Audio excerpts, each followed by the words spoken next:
আজকে আম্মুর সাথে হাঁটতে বের হয়ে চলে গিয়েছিলাম পিটিআই মোড়ে। এই পিটিআই মোড়ে একটা টাইম অনেক সময় কাটিয়েছি, কারণ আমার স্কুল ব্যাচ সবই এখানে ছিল। বলতে গেলে অনেক মাস পরেই আমি আজকে পিটিআই মোড়ে গিয়েছিলাম। পিটিআই মোড়ে অনেক রকমের খাবার বিক্রি করে, আমাদের সময় করতো, এখন আরও বেশি করে। এখন অনেক রেস্টুরেন্ট হয়েছে এই মোড়টায়। এই আপুটাও অনার্স সেকেন্ড ইয়ারে পড়ে। এই আপু পড়াশোনার পাশাপাশি এই কাজ করছে। মাশাআল্লাহ, আপুটি এখানে চুই ঝালের ঘুগনি বিক্রি করছে। আপু এখানে বিকেল 5টা থেকে 9টা পর্যন্ত বসে। তারপরে আমি চলে গিয়েছিলাম ফুচকা খেতে। ফুচকাটা খেতে যে এত মজার ছিল, এই ছোটো ফুচকা খেতে আমার ভীষণ ভালো লেগেছে। ফুচকা খেতে খেতেই মনে মনে চিন্তা করে নিয়েছি আজকে এখানকার বেস্ট রোলটা খেয়ে যাব। যেমন চিন্তা তেমন কাজ, চলে এসেছি রোলের দোকানে। এখান থেকে আমি রোল নিয়ে নিয়েছি 2টা। রোলটা কিন্তু মাশাআল্লাহ সেই মজার। আমি এটা অনেক ছোটোবেলা থেকেই খাই। এখানের এটা খুব বেস্ট, একদম নামকরা। এটাকে কাবাব রোল বলে। এই টকটার সাথে খেতে যে কী মজা!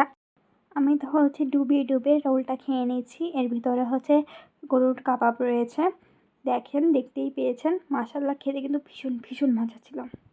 হাঁটতে হাঁটতে চলে গিয়েছিলাম হাদিস পার্কের ওইখানের এই ছোট পুরিগুলো আমার এত মজা লাগে। এই পুরিগুলো ভাজার নিমেষেই শেষ হয়ে যায়। এখানে লাইন দিয়ে দাঁড়ালেও পাওয়া যায় না অনেক সময়।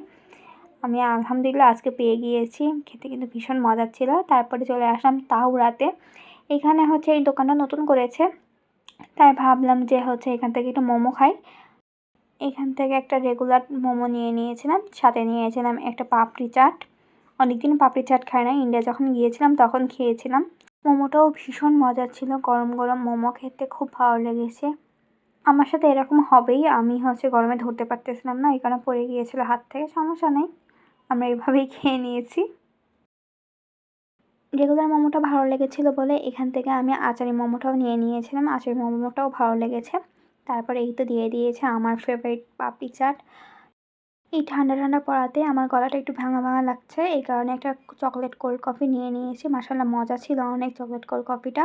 এর মধ্যে ভিডিওটা এই পর্যন্ত। সবাই ভালো থাকবেন, সুস্থ থাকবেন। আল্লাহ হাফেজ।